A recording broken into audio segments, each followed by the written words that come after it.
बिस्मिल्लाहिर्रहमानिर्रहीम।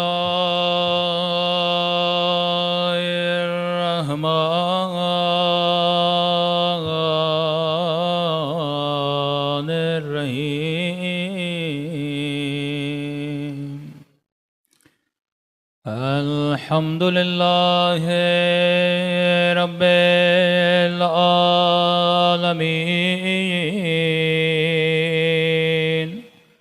अल्हम्दुलिल्लाहि कमा हुवा अहलो। अस्सलातु वस्सलामु अला सय्यदिल मुरसलीन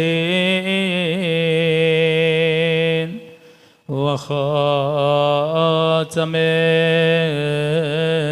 नबिय्यीन अबिल क़ासिम मुहम्मद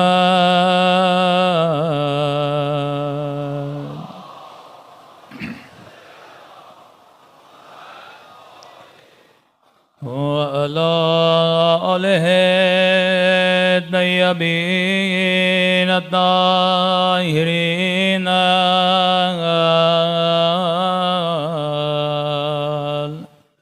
मअसूमीन। दुआ इमाम समा। अल्लाहुम्मा कुल्ले वलीका हुज्जत इब्ने हसन सलवातुका अलैहि व अला आबाए फी हाज़िहि अस्साअ व फी कुल्लि वलियन व हाफ़िज़ा व क़ाइदन व दलीलन व अना हत्ता तुस्किनहु अर्ज़का वतुमत्तिअहु फ़ीहा तवीला बिरहमतिका या अरहमर राहिमीन। सल्लल्लाहु पढ़े मोहम्मद वाले।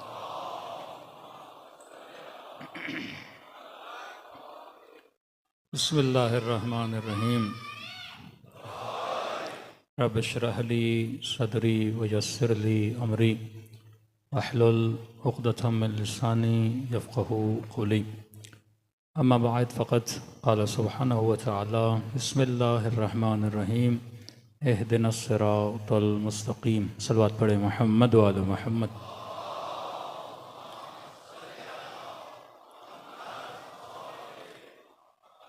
दुआ है परवरदिगार आलम हम सब की इबादतों को अपनी बारगाह आली में कबूल फरमाए और जिस मकसद ज़िंदगी को लेकर फ़र्श अज़ा पे तशरीफ़ ला रहे हैं खुदा उन मकासद में हम सबको कामयाबियाँ कामरानियाँ नसीब फरमा दें।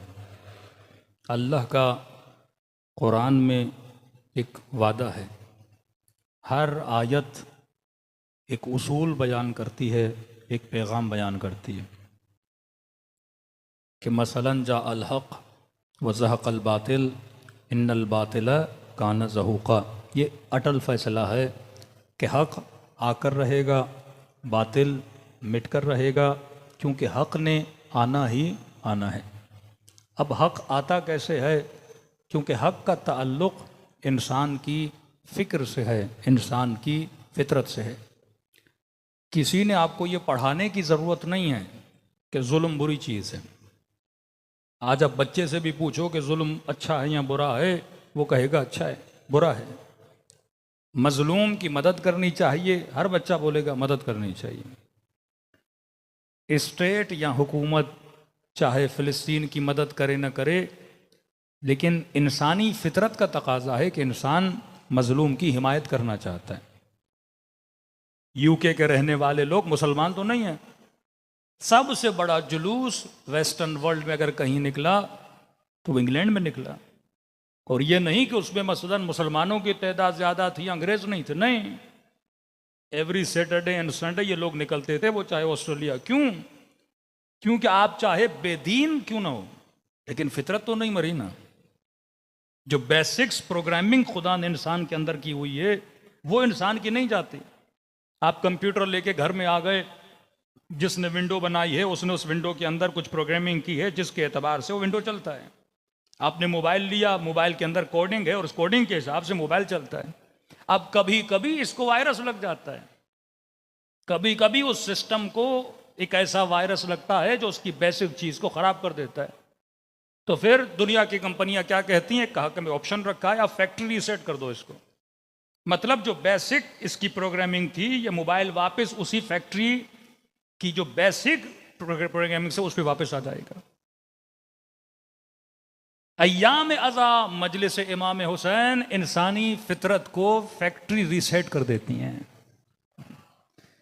पूरा साल जितने वायरस हमारे इलाही बनाए हुए फितरत को लग जाते हैं, मजलिस हुसैन समझो एक एंटी वायरस है। आज़ादारी एंटी वायरस है। ये इंसान की फितरत पे लगे हुए वायरसों को क्या करती है, मिटा देती है। जनाब ज़ुहैर इमाम से मिलते हैं, वायरस मर जाते हैं, ज़ुहैर नासिर हुसैन बन जाता है। जनाब हुर यजीद के साथ मसलन मिला हुआ था या इब्ने ज़ियाद के लश्कर में था, यकीनन उसकी फिक्र को कोई वायरस लगा हुआ था। और मुलाकात अबी अब्दुल्लाह अल हुसैन ने उसके वजूद को क्या कर दिया, बदल दिया। लेकिन कभी कभी बात को ऐसा वायरस लगता है कि दुनिया का कोई सॉफ्टवेयर भी उनको ठीक नहीं करता। इब्ने साद तीन मुलाकातें इमाम हुसैन ने उसके साथ की हैं और मुलाकातों के बाद समझा रहे हैं, क्योंकि इब्ने साद की पैदाइश भी मदीने में, इमाम हुसैन की विलादत भी मदीने में, इब्ने साद का बचपना इमाम हुसैन के साथ बड़ा हुआ है। ये नहीं कि इब्ने साद इमाम हुसैन को जानता नहीं है। और आखिरी मुलाकात में इमाम हुसैन के जुमले हैं, अन्नास अबीदुद दुनिया, कि लोग दुनिया के गुलाम हैं और दीन इनकी जबानों की चटखारी का नाम है। ये मजा लेते हैं। अब इमाम क्या बता रहे हैं, इमाम दो वायरसों का जिक्र कर रहे हैं कि जिसे ये दो वायरस लग जाएं उसे हुसैन भी समझाए तो बंदा ठीक नहीं हो सकता। एक दुनिया की गुलामी, एक जो दीन खुदा को जबान की चिटखारी समझ ले। हाथ में तस्बीह है, सुभान अल्लाह, ला इलाहा इल्लल्लाह। क्या आपकी कौमी असेंबली में हर मेंबर ऑफ असेंबली कहता है अल्लाह के 99 नामों के नीचे खड़े होकर ये बात कर रहा हूं। ये जबान की चटखारी, जो अल्लाह के 99 नामों के नीचे पेट के झूठ बोले, जो कलमा ला इलाहा इल्लल्लाह पढ़ के जुल्म करे। ये नबी की हदीस, आखिरी जमाने में दीन का गला दीन के साथ काटा जाएगा। जंगे सिफीन जो अपने आखिरी मराहिल में थी, गला किससे कटा, कुरान के जरिए से गला काटा गया। कुफर के फतवे, बिदअत के फतवे, ये कुरान की आयतों से काटा जाता है। एक मुसलमान को मारना है तो कुरान की आयत, किसी को बदकार दिखाना है तो कुरान की आयत, किसी को फासिक दिखाना है तो कुरान की आयत। कि युज़िल्लु बिही कसीरा व यहदी बिही कसीरा, इसी कुरान के जरिए लोगों को गुमराह किया जाता है, इसी कुरान के जरिए हिदायत दी जाती है। कुरान तो वही है। आज शिया भी वही कुरान पढ़ रहे हैं, सुन्नी भी वही कुरान पढ़ रहे हैं, सारे कुरान से इस्तेदलाल कर रहे हैं। मतलब ये उससे कुरान से साबित कर रहा है कि ये काफिर है, वो उससे कुरान से साबित कर रहा है कि ये मुशरिक है। अब अल्लाह का वादा कि जा अल हक व ज़हक़ल बातिल इन्नल बातिल कान ज़हूक़ा, जो फैसले, अटल फैसले खुदा के, उनका जो रब्त है वो इंसान की अक्ल से है। कि आज आप देखते हैं कि मुसलमानों के जवान जवान बच्चे, ऐसे ऐसे मोटिवेटर स्पीकर इनके अंदर पैदा हो रहे हैं जो सवाल कर रहे हैं। जब आपने कौमों को सवाल से रोक दिया, अहले बैत की सबसे पहली टेक्निक फरमाया, सोए हुए को अगर बेदार करना है इसे सवाल कर। और जब इसके जहन में सवाल पैदा होगा, ये सोचने पर मजबूर होगा, और जब सोचेगा तो यकीनन ये हक की मंजिल तक पहुंच जाएगा। कि कितने लोग सिर्फ फदक का वाकया सुन के मकतब अहले बैत पे आ गए। क्यों? सोच रहे थे नबी की बेटी थी, फदक ही तो मांगने गई थी, क्यों न दिया। कि कल की मजलिस में मैंने कहा कि बहुत यंग मुफ्ती हैं, मुफ्ती हमदर्द,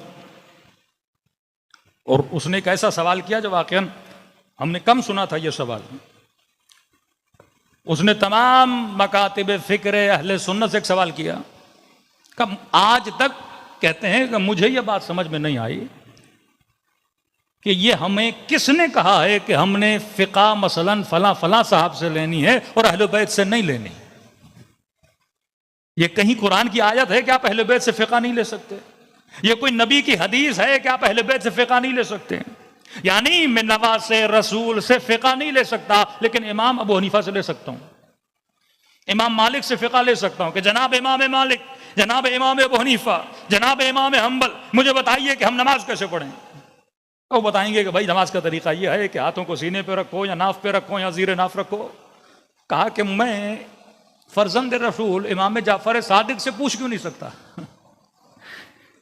कि पूछने की भी इजाजत नहीं है कि हम इमाम जाफर सादिक से पूछें। कि मैंने कहा एक पूरा मुल्क शिया बना सिर्फ एक फ़िक़ी मसले की वजह से। वो तलाक का मसला मैंने पिछले साल आपको बताया था, गुस्से में तलाक दे दी का तलाक हो गई, और मुफ्ती साहब ने टीवी पर भी बोल दिया कि अगर ड्रामे में भी निकाह हो जाए तो निकाह हो जाता है। जहां पे अक्ल ना हो, जहां पे हिकमत ना हो, बिल आखिर ये लोगों का दिमाग काम करता है। एक मर्तबा में इफेक्टिव नहीं हूं, मैं किसी फ़िक़ी मसले से अभी तक गुजरा नहीं हूं, और जब मैं गुजरता हूं मैं फंस जाता हूं, और जब मैं फंस जाता हूं उससे निकलना चाहता हूं तो बहालत मजबूरी लोग आ जाते हैं इस दरवाजे पर। इसी कराची में एक शख्स था, उसके निकाह का मसला था, बाप राजी नहीं था लड़की से शादी करे। मसला यह था कि लड़की ने कोई आधे घंटे के लिए किसी खातून का दूध पिया था और कहा कभी आपकी अम्मा बन गई हैं, इससे आप शादी नहीं कर सकते बहन। उसने कहा भाई कोई एक तो फ़िक़ा होगी। कहा नहीं नहीं, इमाम अबू हनीफा ने कहा कि आप नहीं कर सकते। तो उसने कोई और इमाम तो होगा। वो ढूंढते ढूंढते इमाम जाफर सादिक के दरवाजे तक आ गया।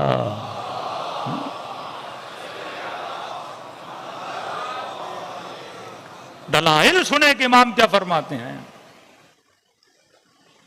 अब हमारे यहाँ यह है कि बच्चा दूध पीता बच्चा, मतलब जब तक दूध पिए, ये नहीं कि बड़ा हो जाए या वो हो जाए, नहीं। इसी एक मसले की वजह से, अब मैं उस शख्स को सेल्फिश कहूँगा क्योंकि वो अपनी प्रॉब्लम की वजह से शिया बना, लेकिन चलो बना, फिर आगे खुदा उसको और क्या देगा। बहाने बनते हैं ना कोई बहाना बनाता है। कभी बहाना जनाब सैयदा बनती हैं, कभी बहाना अमीरुल मोमिनीन बनते हैं, कभी अली का इल्म बनता है, कभी हिकमत बनती है, कभी मौला के फैसले बनते हैं। कि एक तरफ तारीफ़ें किए जा रहे हैं लेकिन कुछ उनको नज़र नहीं आता। और यहाँ अशरे के अशरे फ़रामीन अहले बैत पर, फ़ज़ाइल अहले बैत पे पढ़े जाते हैं। ये वो ज़माना है जहाँ पे आज नस्लें सवाल कर रही हैं, क्योंकि अल्लाह ने इंसान को अक्ल दी है। इंसान अगर सवाल करेगा तो खुदा हिदायत देगा। ये one of the technique of अहलुल बैत कि लोगों को सोचने पर मजबूर करो। जब ये सोचेगा तो ये ऑटोमेटिकली दर हिदायत पर आएगा। क्या किया इमाम हुसैन ने जनाब हुर के साथ? देखिए इमाम हुसैन की ज़बान से ऐसा जुमला निकले, तारीख़दान कहते हैं ये बाईद है कि मौला ऐसा जुमला बोलें, क्योंकि ये जुमला अदब के दायरे में नहीं आता था। और जब जनाब हुर का सर इमाम ने गोद में लिया तो इमाम ने उसे वहां बोला कि कहा कि हुर तेरी मां तेरी अज़ा पे बैठे हैं। लश्कर का सरदार जैसे ये जुमला सुना, कहते हैं सुर्खी चेहरे पे तारी हो गई, खून आंखों में भर आया कि मुझे ये जुमला कहा। कहते हैं रिप्लाई देना चाहता, लेकिन हुर ने खुद को रोक लिया। हुसैन ने सोचने पर मजबूर किया कि सोच तू किसका बेटा है, मैं किसका बेटा हूं। और कहा कि जब आखिरी मंजिल में इमाम हुसैन ने जब शहीद हो रहे थे, हुर का सर अपनी गोद में लिया। किसी करबला के शहीद के साथ इमाम ने यह नहीं किया जो जनाब हुर के साथ किया। हबीब के साथ नहीं, जनाब सईद के साथ नहीं, जनाब जॉन के। क्या किया इमाम हुसैन? फरमाते जब हुर के सर पे जख्म पड़ा तो सर गोद में लिया, जेब से इमाम हुसैन ने एक रुमाल निकाला और हुर के सर पे बांधा, बांध कर कहा कि हुर, ये मेरी अम्मा जहरा का रुमाल है। पता है क्यों बांध रहा हूं? क्योंकि हुर, तूने मेरी मां जहरा का अदब किया। अब उलमा फरमाते मौला हुसैन के जहन में बात थी कि शायद कहीं ना कहीं हुर के जहन में यह हो कि हुसैन ने मेरी मां के लिए ऐसा क्यों बोला था। तो इमाम ने शहादत के वक्त हुर की मां की तारीफ करना शुरू कर दी कि हुर, कितनी शरीफ है तेरी मां जिसने तेरा नाम हुर रखा है। एक जुमला बोला ताकि हुर को हिदायत मिले। वो सोचने पर मजबूर हुआ। कहते हैं जब रात के अंधेरे में, कल मैंने अर्ज की, खेमे में बैठा और जब उसकी बच्ची उसके पास आई ये कहने के लिए बाबा पानी का गिलास दो, क्योंकि वहां बच्चियां बैठी हैं जो प्यासी हैं, उस वक्त सोचने पर मजबूर हुर, जिस हुसैन की मां के लिए एक जुमला बोल नहीं सकते, उस हुसैन के गले को ज़बा कैसे करोगे, उसकी बच्चियों को प्यासा कैसे रखोगे। तो आज माशरे में हर बंदा ये सवाल कर रहा है। एक तो सवाल अभी बड़ा आम है और बड़ा बेहतरीन सवाल है, हम भी पढ़ते थे लेकिन उनके अपने करते हैं तो बेहतर है। बहुत सारे ऐसे मोटिवेटर स्पीकर हैं जो सवाल कर रहे हैं। सबसे बड़ा सवाल है उलिल अम्र का सवाल। अतीउल्लाह, अल्लाह की इताअत करो, व रसूलो, अल्लाह के रसूल की इताअत करो। तीसरी इताअत व उलिल अम्र मिनकुम, हर मुसलमान पे अल्लाह की इताअत वाजिब, हर मुसलमान पे रसूल की इताअत वाजिब। तीसरी इताअत है उलिल अम्र की इताअत। तो उस मोटिवेटर स्पीकर ने मुफ्ती को मुंह पे मोल दिया, कहा कि जितना मुस्लिम मुआशरा तबाह हुआ है तो मौलवियों की वजह से तबाह हुआ है। आप पूरी तारीख उठा ले मुसलमानों की, आपको कोई ऐसी तहरीक मुसलमानों की नजर नहीं आती जिसे किसी मौलवी ने लीड किया हो। किसी हाकिम के मुकाबले में कोई मौलवी खड़ा हुआ हो, किसी बादशाह के मुकाबले में कोई मौलवी खड़ा हुआ हो, किसी बहुत बड़ी तहरीक में कोई मुफ्ती आगे हो, नहीं मिलता आपको। हाँ, एक छोटी मोटी तहरीक आपको पाकिस्तान में मिली जिसको ताहिरुल कादरी साहब ने लीड किया, और ऐसा बेचारे बेजार हुए कभी पाकिस्तान का रुख ही नहीं कर रहे हैं।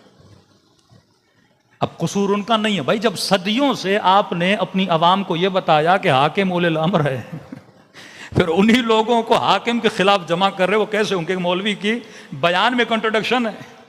एक मरतबा कहे कि हाकिम के खिलाफ उठना नहीं, फिर खुद बाहर आके कहे कि हाकिम के खिलाफ निकलो, निज़ाम इंसाफ कायम करो, निज़ाम आदल कायम करो। तो बोलेंगे भाई आपने यजीद के खिलाफ उठने के लिए हमें नहीं बोला और आज हुकूमतों के खिलाफ उठने के लिए बोल रहे हो।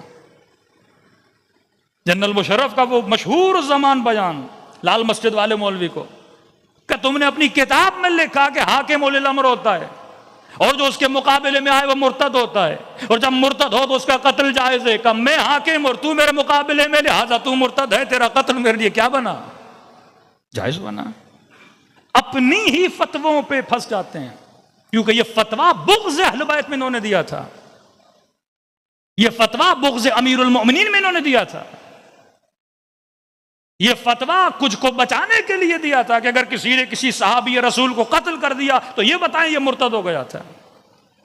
तो मैंने कल की मजलिस में ये अर्ज किया कि सबसे पहला मर्डर, सबसे पहला कत्ल किसी नबी के बड़े से बड़े सहाबी का हुआ, वो जनाब मालिक इब्न नुमैरा। जब नबी का ये सहाबी मुर्तद का फतवा लगाने पे कत्ल हो सकता है तो काजी शुरे कत्ल हुसैन का फतवा क्यों नहीं दे सकता? सेम फतवा था काजी शुरे का। पूरी उम्मत को काजी शुरे ने मुतमईन किया अपने फतवे पर। वो गढ़ी हुई हदीसें बाहर लाईं कि आज कराची का एक मुफ्ती मिंबर पे बैठ के कहता है रसूल खुदा की हदीस है, अगर हाकिम, कल मैंने अर्ज किया, वो चाहे हबशी गुलाम भी हो, जो भी हो, फासिक है, फाजिर है, उसके खिलाफ तुम क़ियाम नहीं कर सकते। यही इस्तेदलाल था कि यजीद कैसा भी है, नबी ने फरमाया नहीं, हाकिम बन गया तो क़ियाम नहीं करना, हाकिम बन गया तो उसके खिलाफ तलवार नहीं उठानी। अकाबिर असहाब ने कहा था हुसैन को मत जाइए। अरे जब मना किया था हुसैन मत जाइए, फिर वही असहाब मदीना शहादत इमाम हुसैन के बाद यजीद के खिलाफ क्यों निकले कि मदीने में वाक़ई हर्रा पेश आया। 3 दिन मदीने को हलाल कर दिया गया उम्मत पर। 70 70 के करीब असहाब रसूल उस वाक़े में दुनिया से चले गए, 700 के करीब कारी कुरान उस वाक़े में दुनिया से चले गए। तो ये आज के मोटिवेटर स्पीकर अपने जवानों को बेदार कर रहे हैं, और अगर उनको कोई स्ट्रेटजी समझ आ रही है, वो स्ट्रेटजी अहले बैत अलैहिस्सलातु वस्सलाम के मकतब की है। इताअत अल्लाह की, इताअत रसूल की, और रसूल के बाद इताअत आले रसूल की, जिनकी ज़िंदगी में न कोई गुनाह नजर आता है, जिनके लिए कुरान ने ज़मानत दी है कि इन्नमा युरीदुल्लाह लियुज़हिबा अन्कुम अर्रिज्स अहलल बैत व युतहिरकुम तत्हीरा। सल्लल्लाहु पढ़े मोहम्मद व आले मोहम्मद।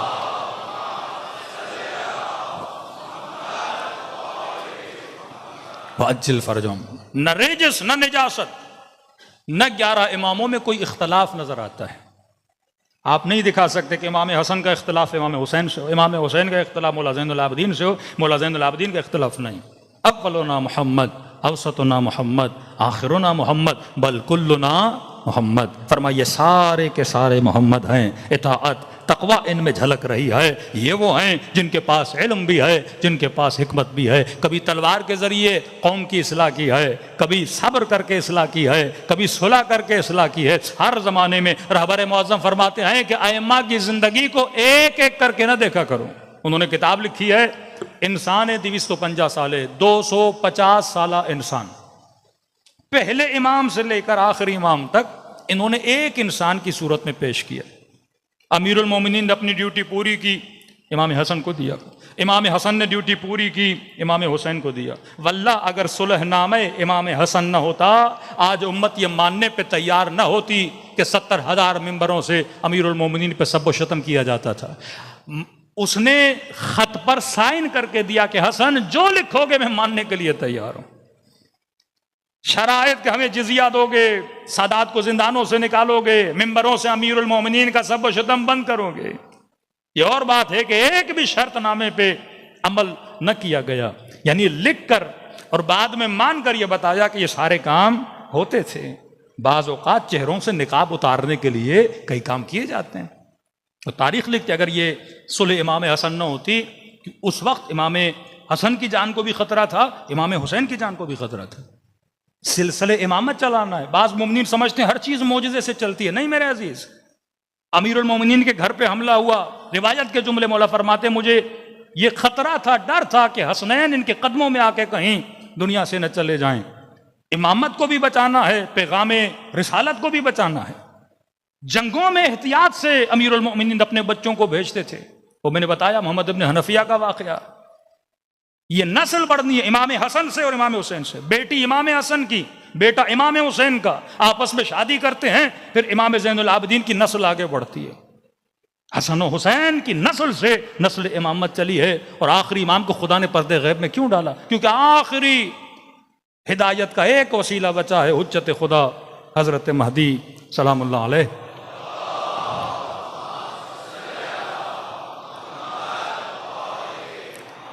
हजार साल से ज्यादा गुजर गए, आज तक इमाम पर्दे गैब में। जब तक सोसाइटी में वो सलाहियत पैदा नहीं होती, खुदा इस इमाम को ज़ाया नहीं करेगा। जब तक लोग इस नतीजे पे नहीं पहुंचते कि वाक़अन हमारे मसाइल का हल अहले बैत रसूल है, वाक़अन हमारी हिदायत का वसीला सिर्फ और सिर्फ कौन है? अहले बैत रसूल है। अब चंद बातें अपने लिए कि किस तरह, किस तरीके से अहले बैत अलैहिस्सलातु वस्सलाम ने, वो कौन सी टेक्निक्स थी। में जो नौजवान डिज़ाइनर हैं वो बना भी सकते हैं। आप एक मुरब्बा शक्ल बनाइए, उसके बीच में लिखिए अहले बैत और कुरान, उसके ऊपर लिखिए अक्ल और हिकमत, उसके राइट पे लिखिए मारूफ और मुनकर, उसके लेफ्ट पे लिखिए मोहब्बत और बुग़्ज़, उसके एंड में लिखिए अदल और हिकमत। ये पूरा निज़ाम अहले बैत है कि निज़ाम को चलाने वाले मोहम्मद और आले मोहम्मद, और कानून कुरान से निकालेंगे। इस निज़ाम के अंदर जो रहने वाले लोग हैं उनके मोहब्बत और बुग़्ज़ एक होना चाहिए। अगर हमारी बुग़्ज़ और मोहब्बत इधर उधर हो गया तो हम इस निज़ाम से बाहर निकल जाएंगे। शिया शिया कब कहलाता है? जब मोहम्मद से मोहब्बत करे, आले मोहम्मद से मोहब्बत करे, उनके दुश्मनों से नफरत करे। जिस दिन अगर कोई खुद को शिया कहे और ये कहे कि कातिल ज़हरा की मोहब्बत आ गई, दुश्मन अली की मोहब्बत आ गई, कातिल इमाम रज़ा की मोहब्बत आ गई, कातिल जनाब इमाम हुसैन की मोहब्बत आ गई, ये शिया नहीं रहता। यही तो बारीक लाइन है जो इस सिस्टम और इस नेटवर्क के अंदर रहते हैं, उनका बुग़्ज़ और उनकी नफरत एक हो। इन्नी सिल्मुन लिमन सालमकुम व हरबुन लिमन हारबकुम। मौला जिससे आप मोहब्बत करते हैं उससे मोहब्बत करते हैं, जिससे आप नफरत करते हैं उससे हम नफरत करते हैं। जिन्होंने आपके साथ जंग की उससे हमारी, जिसने भी अली के साथ जंग की हमारी जंग है उसके साथ, जिसने भी सब शितम किया उनकी मोहब्बत हमारे दिल में नहीं आ सकती। फरमाया इस सिस्टम में रहने वालों के जो जोड़ने का तरीका है वो मोहब्बत और नफरत है। इनकी बका इस सिस्टम में ये तब सरवाइव कर सकते हैं जब इनके अंदर आमिर बिल मारूफ व अनहा अनिल मुनकर। एक इमाम बताइए जिसकी कब्र पे जाएं आप ये अशहदु अन्नका कद अक़मत सलात व आतैत ज़कात व अमरत बिल मारूफ व नहैत अनिल मुनकर। अल मारूफ, मारूफ क्या है? अमरतुम बे, जिसका आपने कहा हम करेंगे, वल मुनकर मन ही तुम अन, जिससे आपने रोका हम रुक जाएंगे। अब इस सिस्टम में ये चीज, नतीजे सिस्टम क्या है? हुकूमत इमाम ज़माना। हुकूमत इमाम ज़माने में क्या है? अदल भी होगा, हिकमत भी होगा। अगर हमारे मुआशरे में, हमारे घरों में अमर बिल मारूफ हो, बेटी को कहो जो मौला ने कहा कर, बेटे को कहो जो हुसैन ने कहा अंजाम दे, जिससे अमीरुल मोमिनीन ने रोका रुक जा, और मोहब्बत का मेयार अपनी जात ना बना कि मेरी बेटी को तकलीफ दी, मेरे बेटे को तकलीफ दी, मेरा माल चोरी कर लिया, मेरे पैसे खा गया, लिहाजा मैं नफरत करूं। नहीं, हक है वापस लो, नफरत न कर। आपको तकलीफ दी है, दर्द अपने दिल में रख, नफरत न कर। नफरत का मेयार अहले बैत अलैहिस्सलातु वस्सलाम। काबिल नफरत सिर्फ वही है जिसने अली से नफरत की, जिसने रस्तब्बत यदा अबी लहबिन व तब। खुदा इतनी नफरत का इजहार कर रहा है, क्यों? क्योंकि इसने मोहम्मद से नफरत की है, इसने रसूल से दुश्मनी की है। जो जहरा से दुश्मनी करे, जो अली से दुश्मनी करे, उसके दिल में दुश्मनी रखनी है। अब इजहार करना न करना वो एक अलग मंजिल है, लेकिन दिलों के अंदर नफरत होनी चाहिए, दिलों के अंदर बुग़्ज़ होना चाहिए। मोहब्बत और नफरत का मेयार, ये पिछले साल मैंने कुरान की आयत पढ़ी थी कि यौम तरल मुमिनून वल मुमिनात यस्आ नूरुहुम बैन अयदीहिम व बिअयमानिहिम। क़यामत के दिन को जैसे लोगों को लाया जाएगा जिनके चेहरों से नूर निकलेगा। पूछा जाएगा वली हो, कहेंगे नहीं। शहीद हो, कहेंगे नहीं। इमाम हो, कहेंगे नहीं। नबी हो, कहेंगे नहीं। फिर ये नूर किस वजह से निकल रहा है? कहते दुनिया में एक काम किया था। कौन सा काम किया? कि दुनिया में लोगों ने हमसे मोहब्बत की, माल की वजह से, शोहरत की वजह से, मकाम की वजह से, कुर्सी की वजह से, हुस्न की वजह से, ताकत की वजह से, लेकिन हमने उन लोगों की मोहब्बत को नहीं देखा। दुनिया में लोगों ने हमें गालियां दी, दुनिया में लोगों ने हमें अजियतें दी, लेकिन हम उनसे नफरत नहीं की। परेशान होकर पूछने लगे, अरे तुमने मोहब्बत करने वालों से मोहब्बत नहीं की, तुमने नफरत करने वालों से नफरत नहीं की, फिर तुमने मोहब्बत किससे की? फिर तुमने नफरत किससे की? का बस मोहब्बत उससे की जिसके दिल में खुदा की मोहब्बत थी, नफरत उससे की जिसके दिल में खुदा की नफरत थी। आज करबला जाते हो, किसने आपको जोड़ा? ये हरारतन फी कुलूबिल मुमिनीन, इतने मोमिनीन आज आपस में जुड़े हुए हैं, किस चीज ने आपको जोड़ा है? नाम अली ने जोड़ा, नाम हुसैन ने जोड़ा। तभी 2001 से ये प्रोपेगंडा, 2001 से ये प्रोपेगंडा चल रहा है कि शियों को अली के नाम पे लड़ाया जाए, किसी अज़ादारी के नाम पे लड़ाया जाए, कभी उसूलियों और अखबारियों का झगड़ा किया जाए, ताकि इनकी मरकजियत, इनका इत्तेहाद टूट जाए। तो फरमाया ये नाम अली, ये मोहब्बत अहले बैत हमें क्या करती है? जमा कर देती है। लाख इख्तलाफ हो जाएं, लेकिन जब हुसैन का जुलूस निकलता है सारे जुलूस में शरीक हो जाते हैं।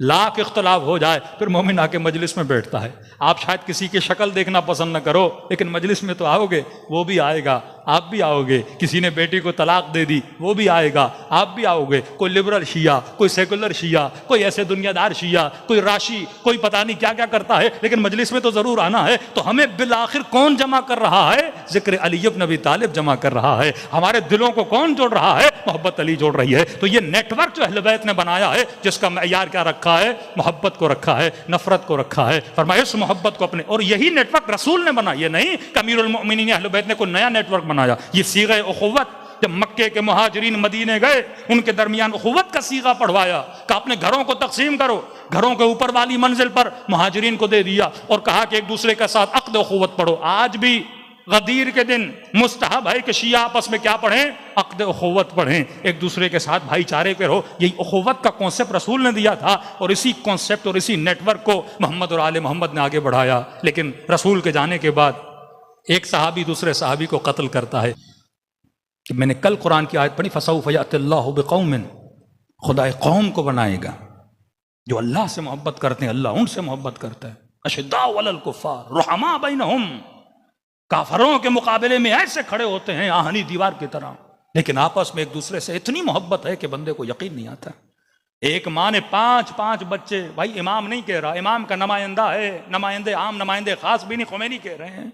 5-5 बच्चे माओ ने कुर्बान किया, 15-15 साल के बच्चे, कि जो आपके कट्टर तरीन मुखालिफ हैं वो भी इकरार कर, डॉक्टर इसरार की वो तकरीर मौजूद है, कहते जब मैंने देखा ना कि माओ ने शीरखार बच्चों को सीने से लगा के शहनशाहियत की टैंकों के सामने खड़ी हो गई, कहता उस दिन मैं समझ गया कि इस कौम को कोई हरा नहीं सकता, क्योंकि इस्तेमार के मुकाबले में इन्होंने हुसैन इब्न अली से दर्द सीखा है। आज क्यों हमारा मुआशरा पस्ती का शिकार है कि 2 घंटे की बारिश होती है, रोडों पे पानी खड़ा हो जाता है। एटम बम बनाने वाली कौमें गटरों से पानी नहीं निकाल सकती, ये डूब मरने का मकाम है। जब मुसलमान कहते हैं ना हमारे पास कुरान है, हमारे पास मोहम्मद हैं, हमारे पास फला अकाबिर शख्सियत है, और आज हाल देखो। तो करबला में हुसैन ने साबित किया कि मैं अली का बेटा हूं। सैयदा ज़ैनब ने उस दरबार यजीद में खड़े होकर उसे ललकार कर साबित किया कि मैं किसकी बेटी हूं। इमाम मोहम्मद बाक़िर अलैहिस्सलातु वस्सलाम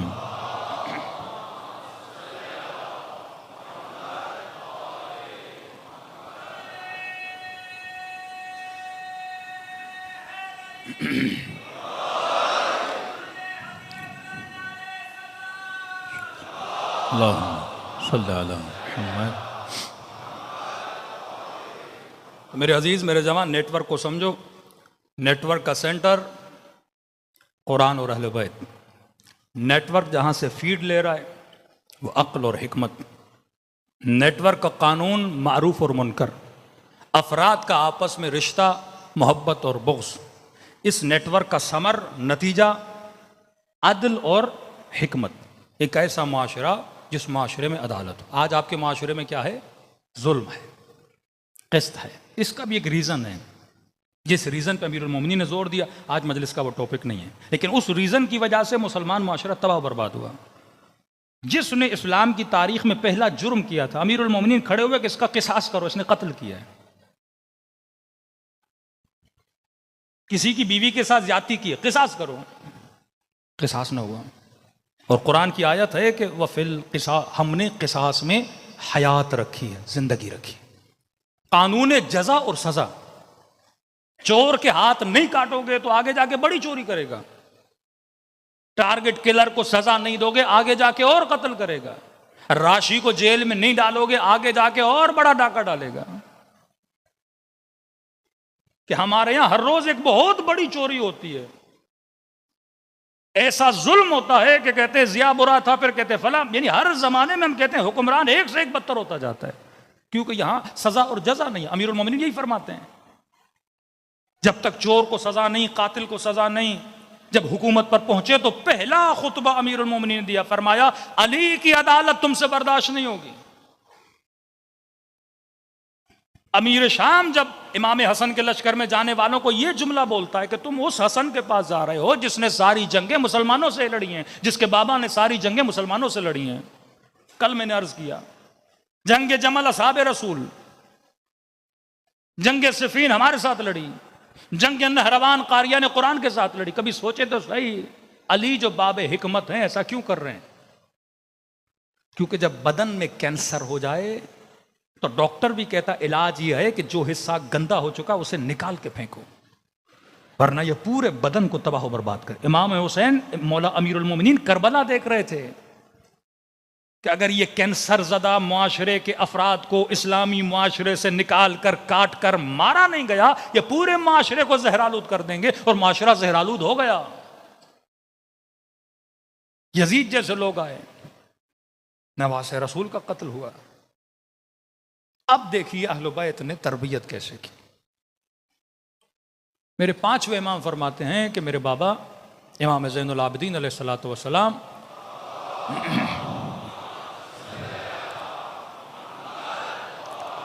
एक बहुत बड़ा लंबा तरबियत का वक्त मिला है इमाम ज़ैनुल आबिदीन को। 20 से 30 साल का अरसा मेरे आका इमाम ज़ैनुल आबिदीन को मिला है।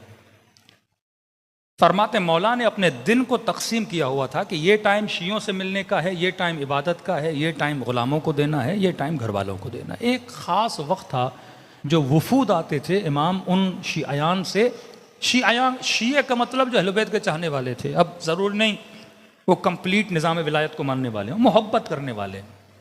उस ज़माने में ये कंप्लीटली अभी तफरीक नहीं हुई थी, ये शिया ये सुन्नी है, ये तफरीक तो बाद में हुई जब 4 फ़िरक़े बने और 4 फ़िक़हें बनी, उसके बाद एक तफरीक बनी।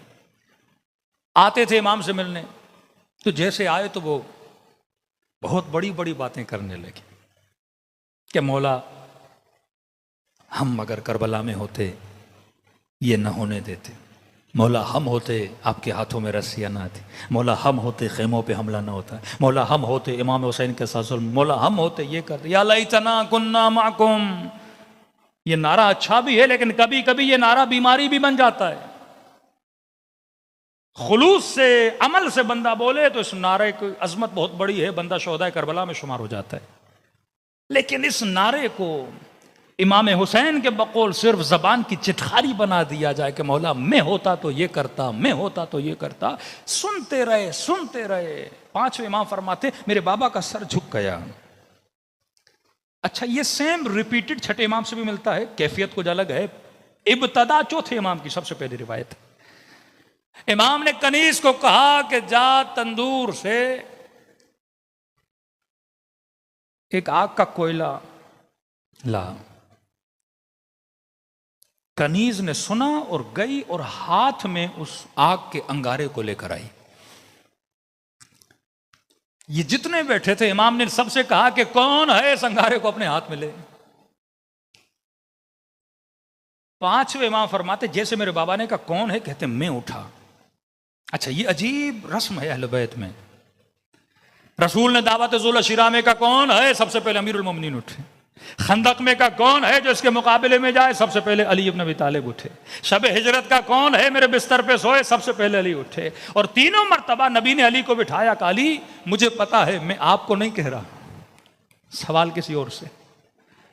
यहां 5वें इमाम उठे, यहां मेरे 4थे इमाम ने फरमाया इन्नक मिन्नी व अना मिन्क, तू मुझसे है मैं तुमसे हूं, सवाल आपसे नहीं सवाल इनसे। कहते हैं सबके सर झुके, कोई आगे न बढ़ा। एक मजलिस में हमने पढ़ा तो एक जवान उठा, कहा मौलाना ये कौन सी बड़ी बात है, आज तो आग का मातम होता है, जंजीर का मातम होता है, अंगारा नहीं उठा पा रहे थे, मौला हमें कहते हम आग का अंगारा उठाते। मैंने कहा नहीं, उनके लिए अंगारा था, तेरे लिए अंगारा कोई और चीज है। इशारा आग के अंगारे की तरफ रही है मेरे अजीज। कौन है जो दीन खुदा की जिम्मेदारी उठाए, कौन है जो शरीयत पे अमल करे। सबका इम्तिहान यकसा नहीं होता। आज इमाम होते तो अंगारे का नहीं बोलते, पता ही अंगारों पे दौड़ते हैं। आज मौला होते तो ये नहीं बोलते कौन है खून जरा देकर दिखा, यहां तो डोनेशन दी जाती है खूनों की। अमीर का हिसाब अलग है, गरीब का हिसाब अलग है। एक चीज अमीर के लिए आसान है, गरीब के लिए मुश्किल है। अब एक आदमी करोड़पति हो, अरबपति और मौलवी साहब बोले आपका इम्तिहान यह है कि आप 100 लोगों को इफ्तारी कराएं, उसके तो बाएं हाथ का खेल है भाई। वो कहेगा मौलाना हम 1000 लोगों को करा देते हैं, कोई मसला नहीं है, टैक्स भी बच जाएगा हमारा। अमीर के लिए इम्तिहान ये बोलो 7 दिन रोजा रखो, हज पे जाओ, जरा नमाज शब पढ़ो। अमीर कहेगा रोजे की माफी दे दें, साल में 30 दिन हम बड़ी मुश्किल से रखते हैं, हज पे एक बार चले गए, अपनी आबत में 10 और लोगों को भेज देंगे, गर्मी किससे बर्दाश्त होगी। 40 की वॉक जरा करके दिखाइए, अरे इतनी धूप में कौन चले। अब गरीब के लिए धूप में चलना कोई बड़ी बात नहीं है। और यहीं पे गरीब को बोलो 7 रोजे रखोगे, मौलाना साहब हम तो 100 रोजे रखने के लिए तैयार हैं। गरीब का इम्तिहान, गरीब 10 रुपया भी दे तो उसके लिए बड़ी बात है, उसके महीने का बजट आउट हो जाता है। खातून का इम्तिहान रोजा रखना नहीं, सर पे चादर रखना है। एक खातून ने अपने मियां से तलाक इस बात पे ली कि शोहर ने कहा नाखून बड़े नहीं रखो, मुझे अच्छे नहीं लगते। आपके हाथ खूबसूरत हैं, नाखून बड़े रखती हो, जॉब भी करती हो, ऑफिस में भी जाती हो, लोगों की निगाह पड़ेगी, मुझे नहीं पसंद। कहा मुझे तलाक दे दो, नाखून नहीं काटूंगी, तुझे छोड़ दूंगी। कभी कभी एक नाखून काटना मेरे लिए मसला हो जाता है, कभी कभी खुम्स देना मेरे लिए बड़ा इम्तिहान बन जाता है, कभी कभी चेहरे पे शरीयत को सजाना मेरे लिए इम्तिहान बन जाता है। हर जमाने में हर किसी का इम्तिहान अलग है बंदे खुदा। मुश्किलात ना हो, हक का नारा बुलंद करो, बड़ा आसान है, लेकिन इम्तिहानों में हक का नारा बुलंद करना, नजरिए पे डट जाना। इस वक्त पाकिस्तान में थोड़ी नजरियाती जंग चल रही है, एक अच्छी साइन है पाकिस्तान के लिए, नजरियाती मुआशरा बनता जा रहा है। एक जवान हमसे उलझ पड़े और भाई मौलाना ये क्या होता है नजरियाती शिया गैर नजरियाती शिया। मैंने कहा असल ही यही है, जो शिया नजरियाती नहीं वो किसी काम का नहीं, वो चल रहा है। जिसके माइंड में उसूल नहीं है, मतलब डट जाए असल पर, यजीद मारना है तो मार लेकिन उसूल नहीं छोड़ूंगा, काटना है तो काट लेकिन उसूल नहीं छोड़ूंगा। हुजर इब्न उदय को कहा कि अली की गुस्ताखी कर, नहीं करूंगा। कब बेटों को मार देंगे, कब मार दे। कहा खौफ नहीं आ रहा कि जवां बेटे मारे जाएं। का तुम अभी कह रहे हो, अली ने मुझे बहुत पहले बता दिया था। हाँ? मजबूती इतनी, जब हुजर को मारने के लिए आए तो जनाबे हुजर ने कहा पहले मेरे बेटों को मारो। कहा तू कैसा बाप है, लोग तो कहें खुदाया मैं मर जाऊं बेटे का मरना न देखूं, और तू अपनी आंखों से बेटे को मरता हुआ देखना चाहता है। फिर मसला बेटों की मोहब्बत का नहीं, मसला अली की मोहब्बत का है। का क्या मतलब, का मुझे खौफ है कहीं बाप को मरता हुआ देखें, अली का दामन छोड़ न लें, पहले इनको जन्नत में भेजूं फिर खुद जन्नत की तरफ रवाना होऊंगा। नजरियाती शिया, उसूली शिया, नजरियाती मुसलमान बनो। कई ऐसे आपको शिया भी मिलेंगे जो नजरियाती नहीं है। सियासत पे ज्यादा बात करता नहीं, पर थोड़ी थोड़ी निकल जाती है मुझसे। पाकिस्तान की सियासत में कई हैं शिया लेकिन नजरियाती नहीं, कई अहले सुन्नत हैं जो वाकई नजरियाती हैं, पसंद आते हैं। कराची के मसलन हाफिज नईम साहब, फिकी इख्तलाफ है। वजीर दाखिला मोहसिन नकवी शिया है, नाम के शिया, लेकिन अगर पूछा जाए किरदार के एतबार से वोट किसको जाता है, हाफिज नईम साहब को। जो बंदा अखलाकियात की बुनियाद पे अपनी सीट छोड़ देता है, ये मुआशरे को एक दर्स दे रहा है कि अखलाकी अकदार कोई बंदा मुआशरे में बुलंद कर रहा है। एक बंदा नहीं, सिर्फ इक़्तिदार उस सीट के पीछे, वो चाहे शिया भी हो, उसका ताल्लुक न हुसैन से है न अहले बैत की तरबियत से। आप मुआशरे को अखलाक क्या दे रहे हो? क्या आप बता रहे हो कि मुझे एक सीट दी गई है, मेरी नहीं है, मुझे नहीं चाहिए, मतलब मैं साहिब हुब्बे इक़्तिदार नहीं है, मैं चाहता हूं कि माशरे में उसूलों को कायम किया जाए। आज जंग जंग अखलाक और जंग जंग किरदार है। कई हबीब व इज़ा रअव तिजारतन अव लहवन इंफज़ू इलैहि, जब ये माल देखते हैं, दौलत देखते हैं, शोहरत देखते हैं, दुनिया देखते हैं, लहव लैब में जाते हैं, ये तुझे छोड़ देते हैं। आज भी एक इमाम खड़ा है, आज भी कुरान का हुक्म खड़ा है। सवाल यह है आप किस मैदान में हो, कहां बैठ के खेल रहे हो? यजीद के मैदान में जाके नमाज पढ़ोगे तो नमाज का फायदा नहीं। नमाज पढ़ो तो हुसैन के मैदान में पढ़ो, इबादत करो तो हुसैन के मैदान में करो, ना कि कहीं और चले जाओ। तो फरमाया कौन है जो इस आग के अंगारे को उठाए? सारे खामोश हो गए। आज भी इमाम ज़माना ये सदा दे रहे हैं, कौन है जो शरीयत की पाबंदी करे, कौन है जो दीन की पाबंदी करे। कितनी तेजी से बेहयाई बढ़ रही है, कितनी तेजी से गैरत को लूटा जा रहा है।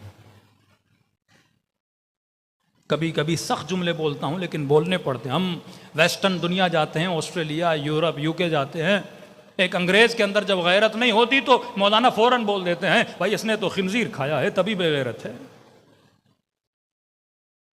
अब बताइए जो खिंजीर खा के बेगैरत बने वो सबसे बड़ा बेगैरत है या जो खिंजीर न खा के बेगैरत बने? यहां कौन सी उम्मत ने खिंजीर खाया हुआ है? फिर ये गैरत क्यों नहीं आज के मुसलमान में कि बीवी हिजाब करे ना करे परवाह नहीं, सर पे दुपट्टा हो ना हो परवाह नहीं, ना महरम से बात करे ना करे परवाह नहीं। तो पिछले साल में अमीरुल मोमिनीन की कि मिंबर पे जाके अली चीख रहे हैं क्या इस शहर में रहने वालों तुम्हारी गैरत को क्या हुआ कि तुम्हारी औरतें बाजारों में जाती हैं और उनके कांधे नामहरम मर्दों के साथ मिलते हैं। क्या जैसे ऐसे मसाइल खवातीन की तरफ से आते हैं हम परेशान हो जाते हैं कि मुआशरा कहां जा रहा है। जिना का रेशो इतना बढ़ रहा है, जिनाए मोहसिना का रेशो इतना बढ़ रहा है, वो खौफ खुदा मुआशरे से खत्म होता जा रहा है। अब मुआशरे में जब इम्पैक्ट आता, अब ये नहीं कि शिया पे आ रहा है, सुनी हर किसी पे आता है। जब आपकी टीवी में, जब आपके मीडिया में बेहयाई उरूज पे तलती जाएगी, और जिस मुआशरे में फ़क्र हो, सबसे पहले अहले बैत ने क्या किया, फ़क्र को दूर करने की कोशिश की। मैंने कहा अमीरुल मोमिनीन ने 25 साल नखलिस्तान लगाए। जिस इमाम को गुस्ल दिया गया तो फरमाते उनकी पीठ पे काले निशान होते थे। जब पूछते थे ये निशान किस चीज़ के, कि रात के अंधेरों में हमारे बाबा गरीबों में खाना तकसीम करने जाते थे। क्योंकि मौला फरमाते हैं फहाशत फ़क्र की वजह से, इज्जतें पामाल होती हैं फ़क्र की वजह से, माशरा राशि बनता है फ़क्र की वजह से, माशरे में चोरी डाके कत्ल गारत बढ़ती है फ़क्र की वजह से। अगर आप अपनी सोसाइटी को उठाना चाहते हो, सोसाइटी में ऐसे इदारे हों ताकि लोगों को फ़क्र से बचाएं, कारोबार बनाएं। फ़क्र होगा तो बंदा चोरी करेगा। फ़क्र की वजह से माशरे अहले बैत ने सबसे पहले इस फ़क्र को रोका ताकि माशरा तबाह हो, बर्बाद न हो। अब फ़क्र है, अब अप्रोच कितनी ईजी। आप सवाल करेंगे मसलन मौलाना आरिफ काज़मी इस मोमेंट से कितना दूर है। हमारी दूरी एक नंबर है। यहां व्हाट्सएप पे आपने कॉल मिलाई, यहां रिंग हुई, फला साहब ने फोन उठा ली। आप आयतुल्लाह सिस्तानी से, आप आगाए रहबर से, आप पता नहीं दुनिया के किसी भी बड़े से बड़े प्रेसिडेंट से कितना दूर हो, एक मोबाइल फोन के नंबर की दूरी पर हो। अमेरिका में बैठी खातून यहां के लड़के से बात करती है, यहां पे बैठा लड़का वहां की खातून से मसलन बात करता है, मोबाइल की दूरी है। और फिर इस मोबाइल में बिजनेस को लाया गया। आपका टिकटॉक, आपका फेसबुक, आपका यूट्यूब। अब लोगों की इकोनॉमिक इन सॉफ्टवेयर के साथ जुड़ी हुई है। ये टॉपिक में कल आऊंगा कि किस तरह इब्न जियाद ने लोगों को इमाम हुसैन के कत्ल पर मजबूर किया, क्योंकि जनाब उमर के जमाने में लोगों को सब्सिडी दी गई, लोगों को हुकूमत का मोहताज किया गया। जनाब अबू बकर के ज़माने में सब्सिडी नहीं थी, सब्सिडी शुरू हुई जनाब उमर के ज़माने में। गनाइम बढ़े, माल आया, सब्सिडी दी। लोगों को कहा कि मंथली आपको इतना राशन मिलेगा, इतना लोग किसके मोहताज हुए? हुकूमत के मोहताज हुए। अब कवायदा रहा वो तिजारतन व लहवन। इब्न जियाद ने आने के बाद पहले ऐलान किया अगर हुसैन का साथ दोगे सब्सिडी बंद, ना आटा मिलेगा, ना चावल मिलेंगे, ना पैसे मिलेंगे। भूख मर जाएंगे। इन्होंने कहा नहीं, खाना दो लेकिन हम हुसैन को कत्ल करने के लिए तैयार। जब यूट्यूब आपके जराए आमदनी बन जाए, अब अगर गवर्नमेंट यूट्यूब को बंद करेगी, लोग अपनी आमदनी को बचाने के लिए लड़ेंगे, क्योंकि हमारे चूल्हे चलते हैं उससे। जब टिकटॉक आ गए, घरों में बच्चियों को अपनी वीडियोस अपलोड करने पर, उल्टी सीधी हरकतें करने पर पैसा देगा, फिर इस निजाम को शर्म आनी चाहिए, कहे कि इस निजाम में गैरत नहीं और हया नहीं है, क्योंकि वो फीड कर रहे हैं पैसे के जरिए से। पहले वो बाप गैरत भी खाता था कि बीवी की कमाई कैसे खाऊं, बेटी की कमाई कैसे खाऊं। फक्र आ गया और बेटी घर में बैठे बैठे 4 वीडियो बना के अगर हजारों डॉलर कमा रही है तो बाप का क्या जाता है, वो भी बेगैरत बन जाता है। कई ऐसे एक्टर एक्ट्रेसेस थी। आज एक तो अलमिया है कि ये सारे लोग अक्सरियत पंजाब से होती है। कब पहले हमारी अम्मा को बर्दाश्त नहीं था, पहले हमारे वालिद को बर्दाश्त नहीं था कि मूवियों में जाएं। आहिस्ता आहिस्ता वो मान गए। किस वजह से? वह इज़ा वो तिजारतन व लहवन। बेटी की शोहरत को देखा ना, जब माशरे में कभी कभी न रहा। पहले नाचने वाली एक कभी अमल था, लेकिन आज उस अमल को बेहतरीन बनाया गया। आप फलां की बेटी हैं, आप फलां के भाई हैं, आप फलां के बाद फादर हैं, फलां की माँ हैं, लोग 4 सेल्फियां लेते हैं। ये जमाना जो तबर्रुज जाहिली का जमाना बन गया, वो फख्र समझता है कि फला मेरी बेटी ये काम क्या करती है, मतलब नहीं, माल है, दौलत है, पैसा है। अब जाहिर है जब फख्र होगा फिर बाहर की ताकतें सॉफ्टवेयर बनाएंगी, फिर अब घर में बैठे कारोबार देंगी।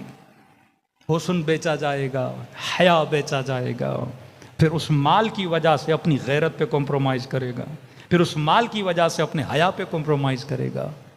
तभी फरमाते हैं आखिरी ज़माने में सुबह घर से निकलेगा तो मोमिन होगा, वापस घर आएगा तो काफर होके जाएगा। फरमाया आखिरी ज़माने में आग के अंगारे को हाथ पे रखना आसान होगा, लेकिन अपने ईमान को बचाना बड़ा मुश्किल होगा। अभी मजलिस हुसैन सुनी, ईमान की महफिल है। रात बिस्तर पे जाओगे, मोबाइल उठाओगे, फिर वो कुफ्र याद, फिर वो बेहयाई आंखों के सामने आएगी, फिर शैतान तुझे एक और वादी में लेकर जाएगा। उस ज़माने में ईमान बचाना आसान था, आज के ज़माने में ईमान बचाना मुश्किल है। जब तक ये जहन में न बैठाओ कि मैं नेटवर्क ऑफ अहलुल बैत में हूँ, अल मारूफ मा अमर तुम, मैंने वो करना है जो अहलुल बैत ने कहा, मैंने उस काम से रुकना है। और कल मैंने बताया सलमान सलमान क्यों बना, क्योंकि सलमान ने अपनी ख्वाहिश से पहले अली की ख्वाहिश पे अमल किया। सलवात पढ़े मोहम्मद व आले मोहम्मद।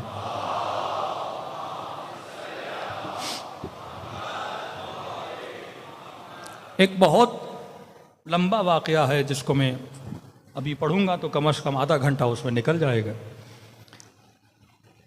जिसमें एक एतराज़ मराज उज़ाम पे जो किया जाता है उसका जवाब भी उसमें मौजूद है तारीख़ इस्लाम से।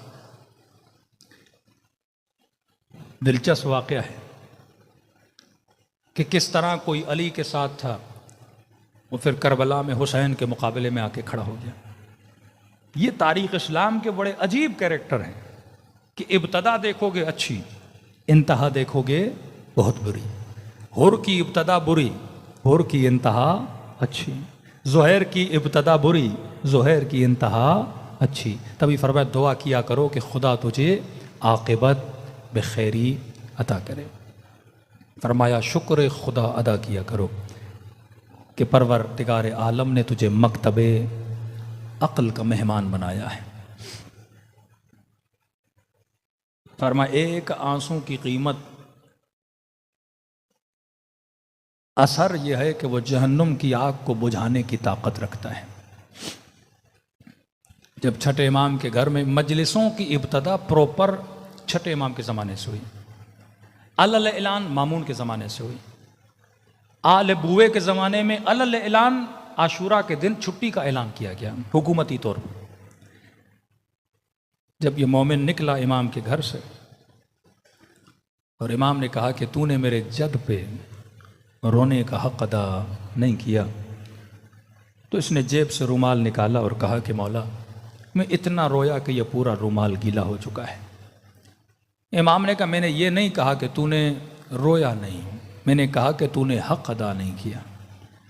का मौला हक कैसे अदा होता है? फरमा मेरे जद हुसैन पे ऐसे रोया करो जैसे बूढ़ी माँ जवां बेटे पे गिरिया करती है। और आज सबसे ज़्यादा अगर कोई इमाम गमगीन है वो हुज्जत खुदा इमाम ज़माना है। आदतन हर साल में ज़ियारत नाहिया के कुछ जुमले पढ़ता हूँ। उलमा फरमाते हैं कि नाहिया हर रोज़ न पढ़ा करो। जब दिल पे कोई भारी कैफियत आ जाए और दिल करे रोने का ना, फिर इस दुआ को पढ़ा करो, क्योंकि इस जुमलों में दर्द है। कहीं ऐसा ना हो कि तू उस गम के जुमलों को ज़ाया कर दे। मेरी गुजारिश है बाज़ मोमिनीन से, बाज़ नूहें बड़े दर्दनाक होते हैं और वो गाड़ियों में ऐसे चलाते रहते हैं। कभी खुद को आदी न बनाओ, क्योंकि अगर आदत हो गई इतनी शिद्दत के मसाइब सुनने की, फिर दिल कसी हो जाता है इंसान का। फिर सुनते रहोगे मौला के गले पे छुरी चली, आंखों से आंसू नहीं आएंगे।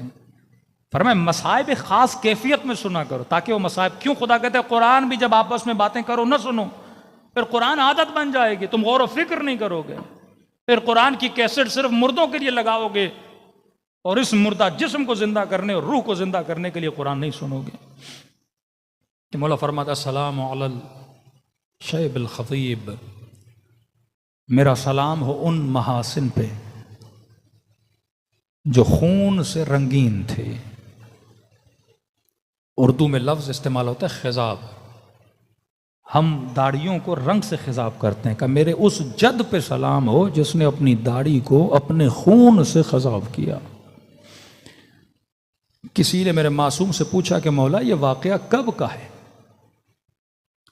फरमाया जब सुबह से शाम तक जंग कर कर के मेरे बाबा थक गए ना, गुरूब का वक्त आया, असर आशूर, फरमा थोड़ी देर के लिए मेरे बाबा ने सांस लेना चाहिए ताकि फिर जाके जंग लड़ें।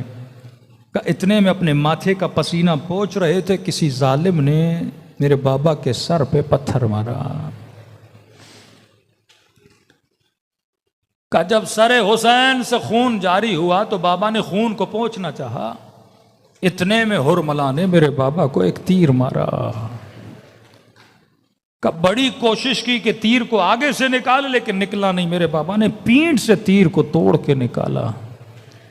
अब इमाम ज़माना फिर दूसरा सलाम करते, फरमाते मेरा सलाम उस चेहरे पर जो चेहरे के बल ज़मीन पे जाके गिरा।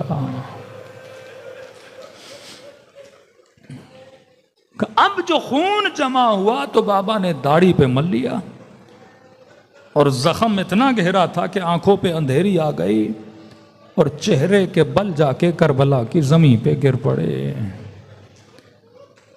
3 हस्तियां हैं जो चेहरे के बल करबला में गिरी। पहली हस्ती का नाम अब्बास अलमदार है। का करबला का कोई शहीद अब्बास की तरह जमीन पे नहीं आया। दूसरी हस्ती इमाम हुसैन हैं जो चेहरे के बल सरजमीन करबला पे गिरे। तीसरी हस्ती सैयदा ज़ैनब हैं जो 11 मुहर्रम को ऊंट की ऊंचाई से, वो बीवी फरमाती है मेरे हुसैन को सलाम किया कर। इस सलाम का सवाब रसूल के 99 हज्जों के बराबर है। थोड़ी देर के लिए दिलों को करबला ले जाएं, सलाम करें उन हस्तियों पे जिन्होंने सब कुछ लुटा दिया अल्लाह की राह में। अस्सलाम अला हुसैन व अला अली इब्न हुसैन व अला औलाद व अला असहाब, सब मिलके अस्सलाम अला व अला अली इब्न व अला औलाद हुसैन व अला असहाब। मेरा सलाम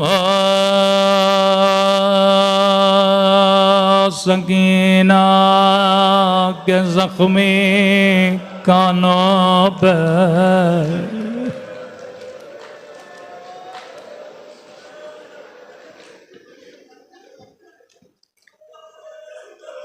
फरमाया ऐसे रोया करो जैसे बूढ़ी माँ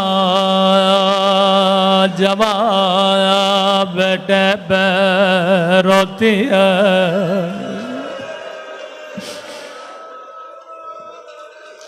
एक ऑस्ट्रेलिया का मोमिन कहने लगा मौलाना मैं पहले जनाब सकीना पे इतना नहीं रोता था, लेकिन अब मैं ज्यादा रोता हूँ। मैंने कहा अब तेरे ज्यादा रोने की वजह क्या है? रो के कहने लगा मौलाना पहले अल्लाह ने बेटी नहीं दी थी,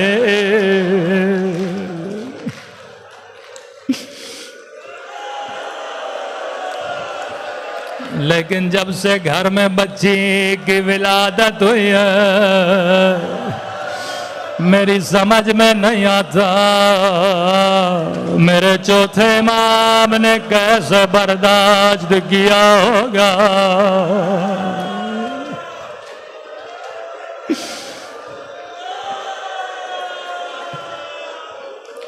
इससे पहले इमाम ज़माना का सलाम पढ़ो, शायद ये आपने मुझसे रिवायत सुनी हो, लेकिन मुहर्रम के दिन बहुत सारे अहले सुन्नत के दोस्त भी मजलिस में आते हैं। एक रिवायत पढ़ूंगा ताकि जहन सोचने पे मजबूर हो। सही बुखारी की हदीस है, रसूल खुदा की नसीहत है। हदीस में ही मसाइब हैं। अब ईद कुर्बान गुजरी है, कितने हैवानों को ज़बह किया, नसीहत की रसूल खुदा ने हैवानों के हवाले से। यह रहमतुल लिल आलमीन नबी है। फरमाया मुसलमानों, बुखारी की हदीस है, मुसलमानों, कभी हैवान को मुंह पे न मारा करो।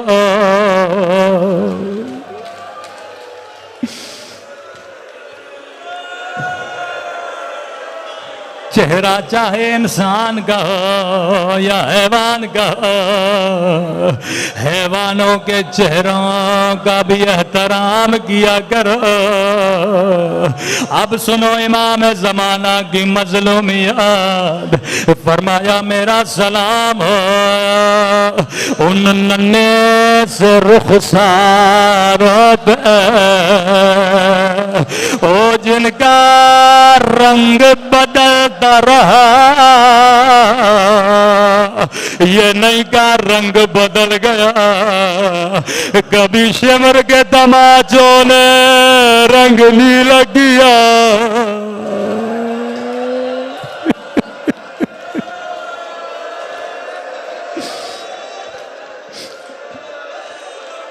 कभी जालिम के तमाचों ने रंग सियाह किया।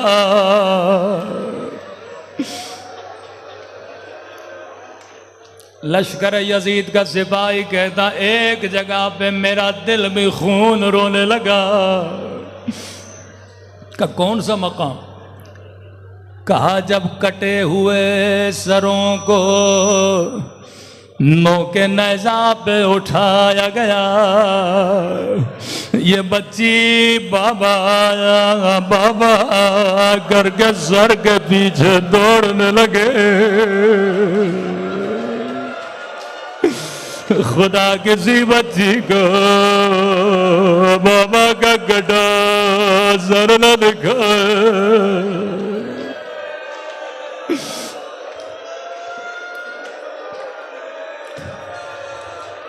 इस कादर जुल्म किया जिसकी मिसाल तारीख में नहीं मिलते। ऐसे तो सकीना जिंदान शाम में बिलब बिलब की दुनिया से चली गई। खुदा आपको नन्ही सी कब्र सकीना की ज़ियारत कराए। किस कदर कसीयुल कल्ब थे, इस रिवायत से अंदाज़ा लगाइए। रिवायत के जुमले हैं, ये काफिला शाम के दरवाजे पे रोका गया। मैंने किसी मोमिन को कहा, मोमिन अगर तेरे मोहल्ले में सादात का काफिला है तो क्या करोगे? कहने लगा मौलाना मैं फूलों से इस्तकबाल करूँगा। इल्ला इन्होंने कहा अभी रात दिन होने दो, बाजारें खुलने दो। कहते सुबह हो गई, एक यहूदी लाइन दौड़ा दौड़ा आया। कहने लगा इब्ने साद तुझे जितनी दौलत चाहिए ले ले, तुझे जितने पैसे चाहिए ले ले, लेकिन मेरा एक काम कर। क्या चाहिए तुझे? कहा अली की बेटियों को सबसे पहले मेरे मोहल्ले से गुजारो।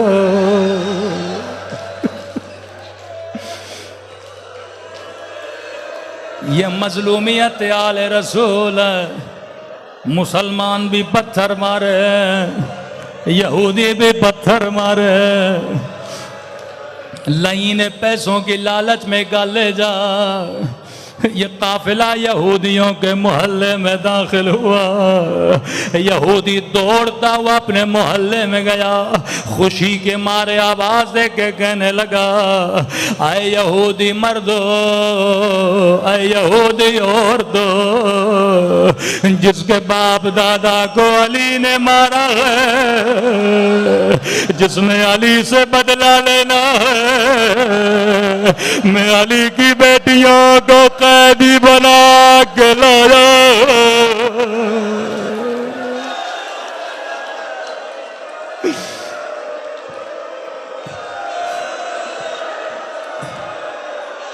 हाय ज़ैनब पे क्या गुजरे, सकीना पे क्या गुजरे। आगे आगे कटे हुए सर, पीछे पीछे कैदी बीबियां।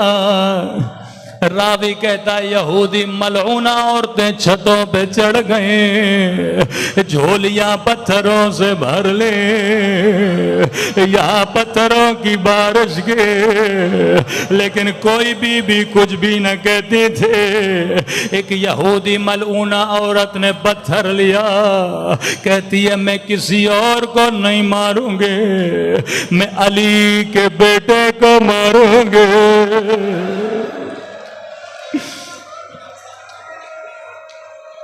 लईना ने सिपाहियों से कहा बता अली के बेटे का सर कहाँ है?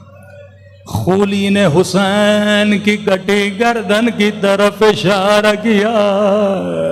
रावी कहता है लईना ने पत्थर लिया, निशाना लिया, लेकिन सर दूर था।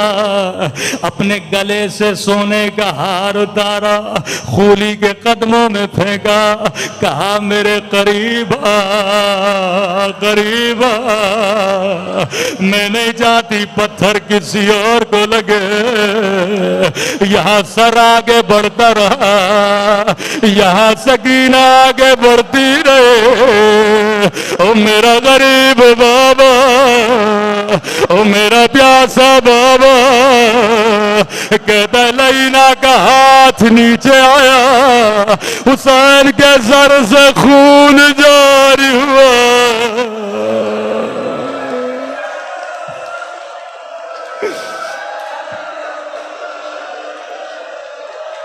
बच्चीदारों कतार रोने लगे।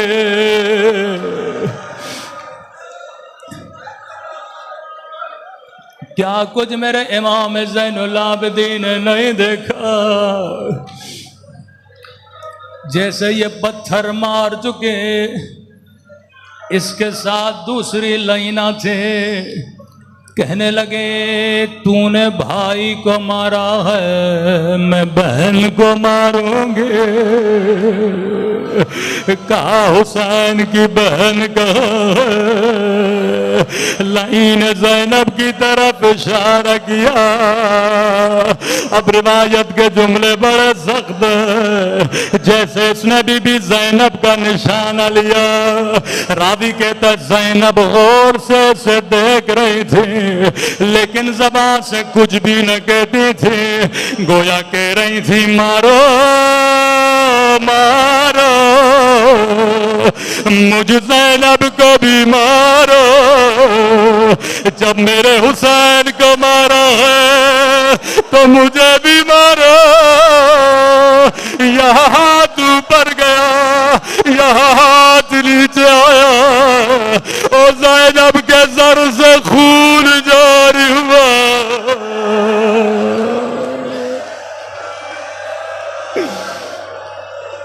वाह हुसैना